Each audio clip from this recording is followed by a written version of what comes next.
Halo Pak, gimana kabarnya hari ini? Nah, alhamdulillah baik. Kelihatannya kok bingung sekali Bapak ini akhir-akhir ini. Emangnya ada permasalahan apa ini Pak? Kok seperti itu?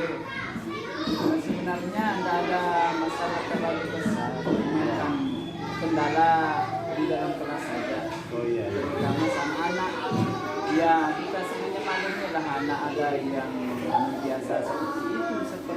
Pertama kali dijelaskan itu ada anak yang bermain, ada anak yang saling pukul, saling cubit lah. Nah, itulah yang membuat saya merasa bingung, risau apa masalahnya, apakah anak ini punya masalah pribadi, keluarga, atau hanya sekedar kebiasaan yang kurang pas. Oh, berarti di setiap pembelajaran yang Bapak sampaikan di dalam kelas itu masih banyak anak yang suka berkelahi, bertengkar, gitu ya Pak ya? Ya, sebenarnya tidak terlalu banyak, hanya beberapa sedikit. Tetap dari bahan pikiran saya, bagaimana kira-kira solusi yang harus saya pikirkan supaya anak itu tidak seperti itu lagi.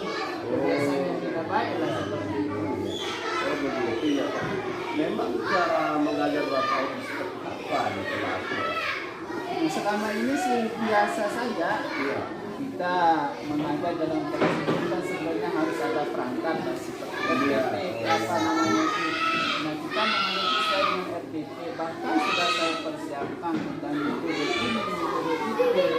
Tetapi memang sangat sulit lah untuk anak, berapa anak ini memang sangat-sangat sulit untuk bisa memperhatikan ketika saya menjelaskan. Bahkan sampai ya temannya sudah sangat ngerti semua tentang materi yang saya sampaikan, tapi anak ini nggak bisa ngerti karena itulah masalahnya, dia tidak pernah memperhatikan ketika saya menjelaskan. Berarti Bapak sudah menentukan pembelajaran sesuai dengan rencana, terus suara yang mantap, nyaman, suasana kelas sudah kondusif, terus anak sudah belajarnya sudah atau dengan situasi yang bagus, tapi juga anak tetap masih kurang memperhatikan pembelajaran itu ya. Berarti sudah maksimal Bapak lakukan. Maksimal menurut saya mempersiapkan perangkat, materi, dan saya sudah merasa sangat percaya metode yang saya akan sampaikan, tetapi masih juga sebagian anak ini belum bisa memperhatikan. Bagus sekali ya. Atau mungkin ada langkah apa yang akan Bapak lakukan ya, kira menurut anak ini? Nah, inilah yang lagi saya pikirkan. Bahkan dari rumah sudah saya buat sejenis apa ya, sejenis langkah-langkah yang harus apa yang sebenarnya harus saya lakukan. Apakah ini punya faktor dari saya pribadi atau memang anak ini punya masalah. Nah, salah satu yang mungkin cara saya nanti mungkin ada jam istirahat atau jam-jam waktu saya akan panggil anak. Oh iya. Secara individu mungkin dia punya masalah apa, mungkin dia ada masalah di keluarga atau apa, mungkin dia tidak suka sama saya cara mengajarnya. Itu akan saya tanya langsung untuk cari solusi kenapa dia tidak pernah bisa memperhatikan ketika saya menjelaskan.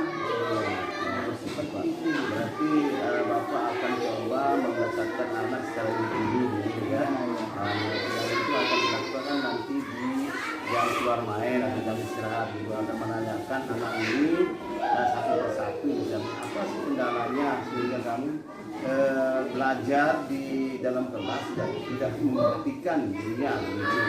Apa Bahkan saya akan buatkan sejenis pertanyaan kepada anak-anak.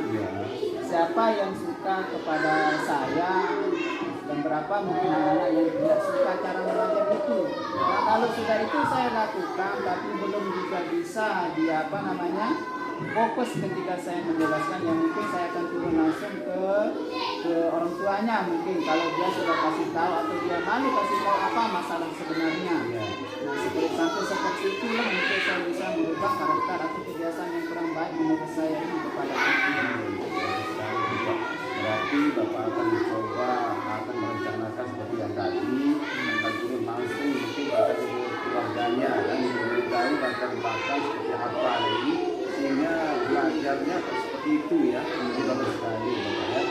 Nah, dari samping itu juga rencana lain apa lagi yang Bapak ingin lakukan untuk perbaikan dalam pembelajaran Bapak di kelas?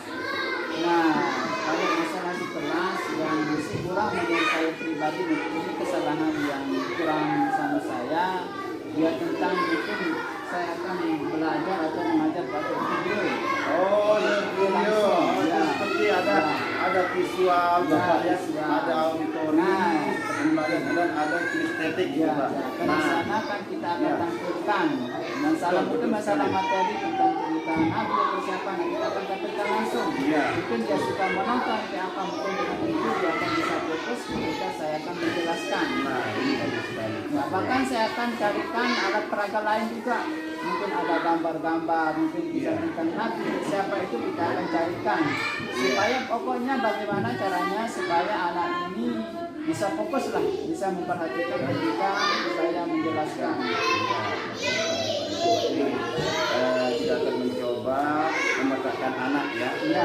memetakan anak. Nanti sebagian anak ini ada yang belajar secara auditori, atau visual, atau kinestetiknya. Itu bagus sekali Pak. Karena kita akan mengetahui nanti gaya apa, belajar apa yang dia mau, dia bisa memperhatikan materi pembelajaran. Bagus itu Pak. Nah, sekarang ini saya ingin tahu siapa yang akan membantu Bapak nanti untuk dalam menyelesaikan permasalahan Bapak ini dalam belajar gitu. Nah, mungkin kalau masalah permasalahan anak ini mungkin saya akan pribadi dulu. Nah, mungkin untuk alat-alat peraganya kita akan cari di sekolah.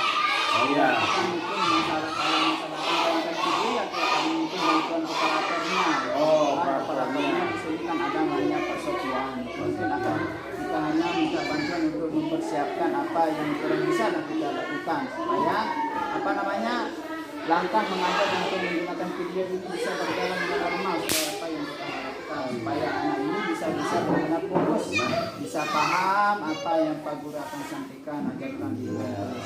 Bagus sekali Pak. Bapak akan mencoba minta bantuan dari Bapak untuk menyiapkan alat peraga di kelas ya, untuk bisa kita mengajar seperti apa di sana kan, seperti yang sudah ada video visual, ada auditori, ada kinestetik di sana ya.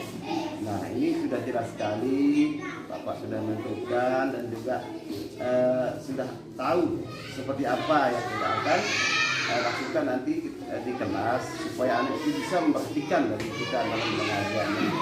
Nah, setelah ini gimana rasa perasaan Bapak? Nah, kalau masalah perasaan tinggal saya akan tunggu hasilnya ya. Tetapi saya harapkan sih mudah-mudahan anak ini bisa berubah ya. Dan setelah dia berubah, saya akan merasa sangat bangga dan senang kepada anak itu. Mungkin hanya dia bisa memperhatikan saja, saya sudah sangat senang. Apalagi dia akan bisa paham dalam apa materi yang saya akan sampaikan itu. Bagus sekali Pak, tadi Bapak sudah tahu sekarang cara belajar seperti apa ya. Terima kasih Bapak atas anunya dan semangat ya. Ya, Terus Allah. belajar. Terima kasih ya Pak ya.